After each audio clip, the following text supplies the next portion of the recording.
आशा करता हूँ आप सब बहुत अच्छे होंगे। मेरा नाम है सिद्धांत अग्निहोत्री। स्टडी ग्लोस पे आपका बहुत बहुत स्वागत है। वर्ल्ड वॉर टू के आफ्टर मैथ को हम देखेंगे। ये 16वां लेक्चर है दोस्तों। अब हम समापन पे आ गए हैं, खाली 4 लेक्चर और बचे हैं। ठीक है, तो वर्ल्ड वॉर टू को हम देखेंगे। तो चलिए आगे बढ़ते हैं। हमारा टेलीग्राम ग्रुप है, तो जैसे ही लेक्चर अपलोड होता है पीडीएफ यहाँ पे आपको मिल जाएगी। तो आप स्टडी ग्लोस के टेलीग्राम चैनल को सब्सक्राइब करिए, साथ ही साथ चैनल को भी सब्सक्राइब करिए दोस्तों। 1 सेकंड लगेगा, हमको बहुत अच्छा लगता है। ये आयरन कर्टन, अच्छा इसको मैं अभी बाद में समझाता हूँ। ठीक है, पहले ये आप देख लीजिए। देखिए वर्ल्ड वॉर टू पे मैं लेक्चर ले चुका हूँ। पहला लेक्चर है राइज ऑफ हिटलर। ठीक है, दूसरा लेक्चर है पूरा वर्ल्ड वॉर टू। तो 1919 के बाद से लेकर 1945 तक की स्टोरी इन 2 घंटों में कवर्ड है, तो आप देख लीजिएगा। और ये तीसरा है आफ्टर मैथ, इसके बाद क्या हुआ। ठीक है, तो आपको पता ही है कि वर्ल्ड वॉर टू में 2 पावर्स थे। एक थे एलाइड, इसमें basically mainly US, UK, France, USSR, China थे, जो आज परमानेंट 5 नेशन है यूनाइटेड नेशंस के। उसके बाद अगर हम एक्सेस की बात करें तो आपको जर्मनी, इटली और जापान। ठीक है, तो जो आपको पिंक में दिख रहा है ना, ये एक्सेस कंट्रोल्ड है। और जो आपको ये इधर दिख रहा है येलो में, ये एलाइड है। इन सब की मैं बात कर चुका हूं, तो आप देख लीजिएगा। अब आफ्टर मैथ क्या है, हम पॉइंट वाइज समझने की कोशिश करते हैं। सबसे बड़ा आफ्टर मैथ ये था कि कॉलोनियल एम्पायर्स का खात्मा। भारत 200 सालों तक भारत पे राज किया अंग्रेजों ने। ठीक है, बहुत वक्त से भारत ब्रिटिश की कॉलोनी था। तुरंत 1947, 2 साल बाद भारत को आजादी मिल गई। क्यों? क्योंकि यहां पे देखिए उस समय ऐसा भी था कि विंस्टन चर्चिल चले गए थे, है ना, और प्राइम मिनिस्टर एटली आ गए थे, लेबर पार्टी आ गई थी। हो सकता है अगर विंस्टन चर्चिल रहते तो हमको आज़ादी थोड़ी लेट मिलती, क्योंकि वो अलग ही लेवल का इंसान था। ठीक है, और एक तरीके से वो यूरोप के लिए तो बहुत बड़ा मसीहा बन के आया, लेकिन हमारे लिए बहुत बड़ा शैतान था, क्योंकि उसने भारत के लोगों को मरने के लिए छोड़ दिया था। आप बंगाल फेमाइन पढ़िएगा 1943 का, क्या हुआ था उसमें। भारत में जो भी, बंगाल में जो भी उगाया गया था वो सब वॉर में डाइवर्ट कर दिया था, और यहाँ पे सब मर गए थे। बंगाल में ऐसे गलियों में लाशें बिछी हुई थी। ठीक है, भूख से मर गए थे। तो विंस्टन चर्चिल की सरकार चली गई। और सोचा नहीं था विंस्टन चर्चिल ने, क्योंकि वो जीत के आए थे, वर्ल्ड वॉर टू जीत के आए थे, और उनकी सरकार चली गई।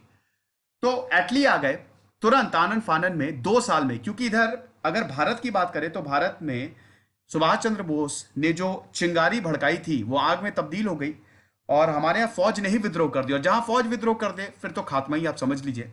तो भारत को 1947 में, 1947 में आज़ादी मिल गई।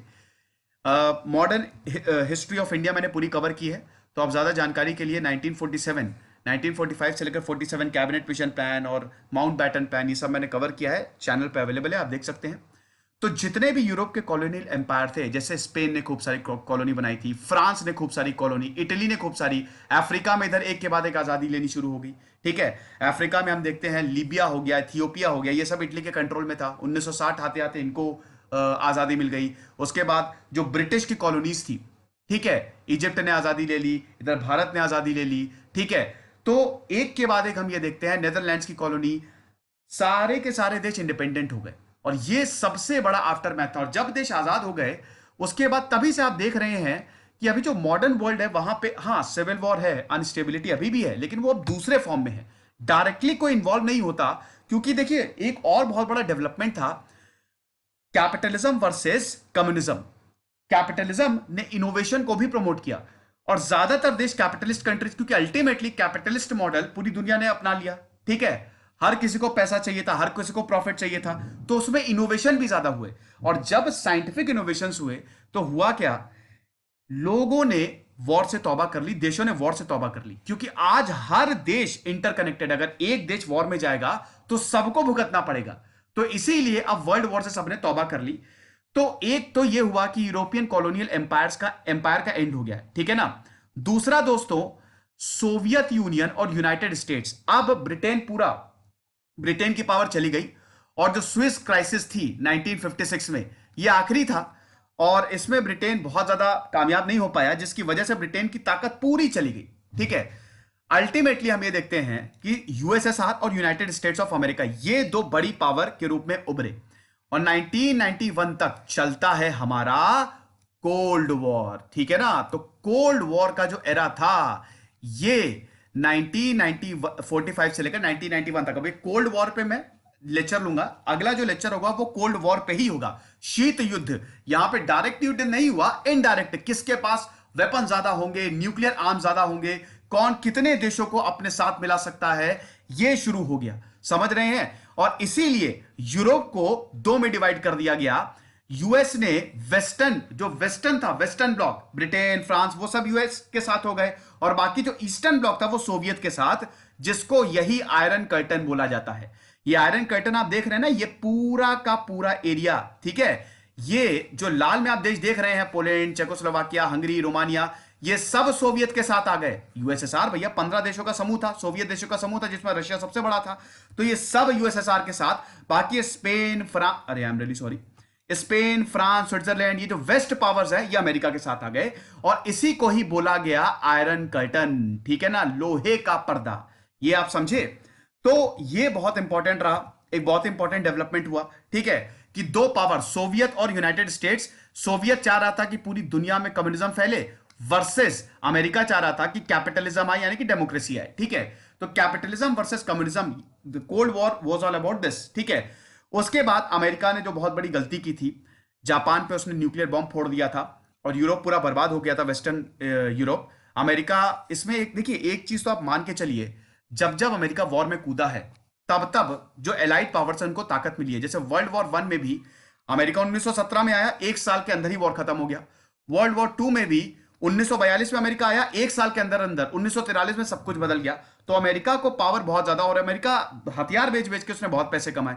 अमेरिका के पास पैसा बहुत था, और billions and billions of dollar through Marshall plan खर्च किए, जिसमें पूरे वेस्टर्न यूरोप को, सबसे ज्यादा जर्मनी को गया। अभी हम जर्मनी की भी इसमें बात करेंगे, और बर्लिन वॉल पे मैं सेपरेट लेक्चर भी लेके आऊंगा।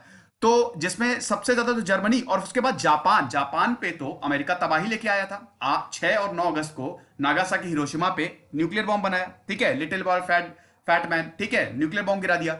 तो जापान बर्बाद हो गया था, और नागासाकी और हिरोशिमा, ये यहां पे बहुत सारी इंडस्ट्रीज थी, ये इंडस्ट्रियलाइज्ड सिटी थी, इसीलिए जापान को और ज्यादा धक्का। तो अमेरिका को इस गलती का एहसास हुआ, फिर अमेरिका ने जापान को रीडेवलप करना शुरू किया, और अमेरिका की वजह से ही आज जापान आप देख रहे हैं ना। जापान की खुद की आर्मी बहुत छोटी है, जापान अपनी आर्मी नहीं, क्योंकि अमेरिका अब जापान को छोटा भाई मानता है। अमेरिका जापान को अम्ब्रेला देता है कि अगर जापान पे कोई भी खतरा होगा तो अमेरिका तुम्हारे साथ खड़ा है, जापान पे अब कोई आंख उठा के नहीं देख सकता। इसीलिए जापान को अपनी मिलिट्री पे स्पेंड करना नहीं था, तो किस पे जापान ने स्पेंड किया? अपनी इकोनॉमी पे। और आज एकमात्र डेवलप्ड कंट्री एशिया में, नहीं खैर और भी है, लेकिन सबसे पहली जो एशिया में डेवलप्ड कंट्री थी वो जापान बनी, है ना। तो जापान पे जबरदस्त डेवलपमेंट है, 4 आइलैंड का समूह है जापान, ठीक है। तो जापान की अगर हम बात करें तो जापान में जबरदस्त डेवलपमेंट हुआ अमेरिका की वजह से। अमेरिका ने क्योंकि बोला कि परेशान मत हो, हम तुमको पूरा सपोर्ट कर रहे हैं। और जापान और अमेरिका दोनों कैपिटलिस्ट नेशन है आज, ठीक है। तो जापान पूरी तरीके से बदल गया। तो अमेरिका ने वेस्टर्न यूरोप और जापान को रिवाइव किया, ठीक है। चौथा सबसे इंपॉर्टेंट, ये तो चलिए मैं आपको बता ही चुका हूं, आयरन कर्टेन, ठीक है। जो आयरन कर्टेन, यही जो पूरा ये जो वेस्टर्न कंट्रीज थी यूएसएसआर के साथ, ये वार्सो पैक्ट के तहत, जो कि यूएसएसआर ने बनाया था, ये सब इसके साथ आ गई। और 1990s में वार्सो पैक्ट खत्म। और बाकी इधर वाली ये नेटो अभी भी चल रहा है, ठीक है ना, नेटो। तो ये अमेरिका, नेटो अमेरिका लेड था, और ये जो वार्सो पैक्ट था ये सोवियत लेड था। ये सब मैं अभी जो आने वाले लेक्चर्स हैं कोल्ड वॉर में उसमें कवर कर दूंगा। उसके बाद बर्लिन वॉल। देखिए जर्मनी का क्या हुआ, आपके जहन में ये सवाल आ रहा होगा।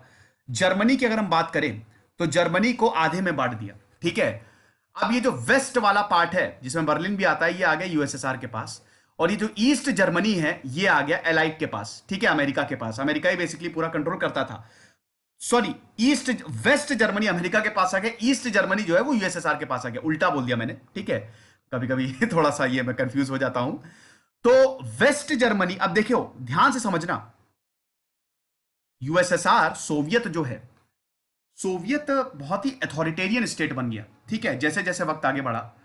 और जो देश सोवियत के अंदर थे वो बहुत परेशान हो गए सोवियत से, स्पेशली स्टालिन के समय में, ठीक है। यूक्रेन में तो बहुत हालत खराब कर दी थी, होलोडोमोर ऑफ स्टालिन आप पढ़िएगा, उसमें आपको पता चलेगा कलेक्टिवाइजेशन जो सोवियत ने अपनाया। लेकिन अमेरिका की जो पॉलिसी थी, भाई कुछ भी हो, कैपिटलिज्म में आपको बहुत सारे राइट्स, डेमोक्रेसी, कैपिटलिज्म तभी एग्जिस्ट करेगा जब डेमोक्रेसी होगी, और डेमोक्रेसी सबसे अच्छी होती है। वेस्ट जर्मनी में खूब बढ़िया डेवलपमेंट हो रही थी। वेस्ट जर्मनी क्योंकि अमेरिका के पास था, ईस्ट जर्मनी में दिक्कतें हो रही थी, और ये बर्लिन वॉल, बीच में बर्लिन को डिवाइड करने वाली बर्लिन बर्लिन वॉल खड़ी हो गई। 1945 से लेकर 1989 तक बर्लिन वॉल पूरी लगी रही, और 1991 में अल्टीमेटली जर्मनी को फुली सॉवरेनिटी मिली। तो जर्मनी 1991 में पूरा आजाद हुआ, ये आप समझे, क्योंकि जैसे ही वर्ल्ड वॉर टू खत्म हुआ था, जर्मनी को आधे जर्मनी सोवियत ले गया और आधा जर्मनी ले गया इधर वाला वेस्टर्न वाला अमेरिका। लेकिन अमेरिका के पास जो जर्मनी था उसमें ज्यादा डेवलपमेंट थी, यह भी एक बहुत बड़ी कारण बना। अल्टीमेटली बर्लिन वॉल 1989 में ढहेगी। वो बर्लिन वॉल का जब हम लेक्चर करेंगे कोल्ड वॉर के बाद, तब मैं आपको बताऊंगा, ठीक है। उसके बाद दोस्तों तीसरे वर्ल्ड की स्थापना, थर्ड वर्ल्ड शुरू हो गया। जैसे अमेरिका, अब देशों के लिए सवाल यह था कि वो अमेरिका के साथ जाएं कि यूएसएसआर के साथ जाएं। बहुत सारे देश सोवियत के साथ गए, बहुत सारे अमेरिका के साथ गए, लेकिन बहुत सारे ऐसे देश थे, ठीक है, जैसे इंडोनेशिया हो गया, भारत हो गया, वो ना ही अमेरिका के साथ गए और ना ही सोवियत के साथ गए। वो किसके साथ गए? किसी के साथ नहीं, उन्होंने थर्ड वर्ल्ड बना लिया, ठीक है ना। तो ये बहुत अच्छी बात करी, ये बहुत अच्छी बात हुई, ठीक है। थर्ड वर्ल्ड भी, और उसके बाद थर्ड वर्ल्ड बनाने की बहुत बार कोशिश की गई, इजिप्ट भी इसमें था, थर्ड वर्ल्ड बनाने की, जिसको नॉन अलाइंड मूवमेंट भी, कि हम ना यूएसएसआर के साथ है ना अमेरिका के साथ है, हम तो चाहते हैं कि युद्ध ही ना हो, तो इन दोनों के पास जितने हथियार हैं उनको खत्म कर दो, यही भारत का बोलना था। और भारत की बहुत बढ़िया स्ट्रैटेजी थी, लेकिन अल्टीमेटली भारत पहले सोवियत के साथ था। भारत की पोजीशन यहां पे कमाल की रही है, पहले भारत सोवियत के साथ था, फिर अमेरिका के साथ, और अभी भारत दोनों के साथ है। ये बहुत बढ़िया, मतलब कहते हैं ना कि भारत एक ऐसा देश है जिसकी पूरी दुनिया से दोस्ती है। और ऐसा क्यों है? हमारा कल्चर और हमारे टॉलरेंस की ही वजह से। अब कहीं ना कहीं इसमें आप हिंदुइज्म देखेंगे, वो खैर मैं किसी दिन आपको समझाऊंगा बहुत अच्छे से। इंटरनेशनल रिलेशंस किसी दिन सोच रहा हूं मैं एक सीरीज पूरी स्टार्ट कर दूं इंटरनेशनल रिलेशंस पे। तो नॉन अलाइंड मूवमेंट की बात करें दोस्तों, नैम की बात करें, तो थर्ड वर्ल्ड, और इधर इजिप्ट ने भी थर्ड वर्ल्ड बनाने की कोशिश की, अरब नेशंस ने भी थर्ड वर्ल्ड बनाने की कोशिश की। तो थर्ड वर्ल्ड बनाने की कोशिश हालांकि कोई कामयाब नहीं हो पाया, ये निरंतर चलती रही। सबसे बड़ा जो इसका आफ्टर मैथ था वो तो यूनाइटेड नेशंस का क्रिएशन। देखिए यूनाइटेड नेशंस की बात करें तो यूनाइटेड नेशंस इसलिए बनाया गया था, लीग ऑफ नेशन पूरी तरीके से फेल हो गई थी। वर्ल्ड वॉर 2 का लेक्चर देखिएगा, उसमें मैंने बताया कि लीग ऑफ नेशंस क्यों फेल हुई थी। लेकिन यूनाइटेड नेशंस को, लीग ऑफ नेशंस को पावर थी नहीं, अमेरिका था नहीं उसमें, यूनाइटेड नेशंस को बहुत ताकत मिली, करोड़ों लोगों की जान गई वर्ल्ड वॉर 2 में, और अब सबने तौबा कर ली कि भैया आज के बाद वर्ल्ड वॉर 3 नहीं होना चाहिए, कुछ भी हो जाए। इसीलिए यूनाइटेड नेशंस बनाया गया, और यूनाइटेड नेशंस को बहुत ज्यादा ताकत दी गई, यहां तक कि यूनाइटेड नेशंस की अपनी फोर्स भी है, United nation peace keeping force. कहीं पे भी कोई वॉर टॉर्न कंट्री है तो फोर्स जाती है, तो यूनाइटेड नेशंस को, अब यूनाइटेड नेशंस कहीं वॉर होगा तो सैंक्शंस भी लगा सकती थी, और इसमें परमानेंट 5 नेशंस कौन बने? वही जो एलाइड पावर थे, और आज भी वो परमानेंट 5 है। और आपको जान के हैरानी होगी कि भारत की वजह से वर्ल्ड वॉर 1 जीता गया, और वर्ल्ड वॉर 2 भी। यूके की खुद की कोई कितनी बड़ी, यूके की कोई पॉपुलेशन तो थे नहीं, वर्ल्ड वॉर 1 में भी भारत के सैनिकों ने कमाल का काम किया, वर्ल्ड वॉर 2 में भी भारत की तरफ से सैनिक आए, ठीक है, जबरदस्ती ले गए ना वो, हमारे पास हमारी अपनी तो चलती नहीं थी। तो अगर हम बात करते हैं तो वर्ल्ड वॉर 2 में भारत का योगदान बहुत ज्यादा है, इसीलिए यूनाइटेड नेशंस में, भैया भारत एक ऐसा देश है ना जो बहुत पुरानी सभ्यता है, और भारत को ही परमानेंट सीट नहीं मिल रही है। आज permanent 4 members, America, Soviet, France, UK, ये चारों तैयार है भारत को परमानेंट सीट देने के लिए, लेकिन चाइना हमेशा वीटो करेगा। समझ रहे हैं? तो ये मांग उठती रही है कि भारत को परमानेंट, या नॉन परमानेंट तो बन ही रहा है भारत कई बार, लेकिन परमानेंट नेशन बनाओ, परमानेंट हमको सीट चाहिए यूनाइटेड नेशंस में, ठीक है, क्योंकि उसमें बहुत ज्यादा ताकत होती है, लेकिन चाइना हमेशा वीटो करेगा। एनीवे, वो भी एक अलग टॉपिक है। तो यहां पे परमानेंट नेशंस वही बने, P5 नेशंस वो बने जो मतलब चाइना और मतलब जो एलाइड पावर्स थे, ठीक है, अमेरिका, चाइना, यूएस, फ्रांस और ब्रिटेन। समझ गए? तो ये चीज। फिर डीकोलोनाइजेशन, जैसा कि मैंने बताया, अभी आपको बताया, जैसे भारत यूके से आजाद हो गया, इंडोनेशिया नेदरलैंड को, मतलब नेदरलैंड इंडोनेशिया छोड़ के चला गया, अमेरिका फिलीपीन से चला गया, और अरब नेशन को, इजिप्ट को आजादी मिल गई, ठीक है, अफ्रीका में आजादी। तो आजादी का दौर अब शुरू हो गया, समझ रहे हैं? और सबसे बड़ा 1949 में किसी ने यह नहीं सोचा था कि माओ जेडोंग कम्युनिस्ट सरकार बना लेंगे चाइना में।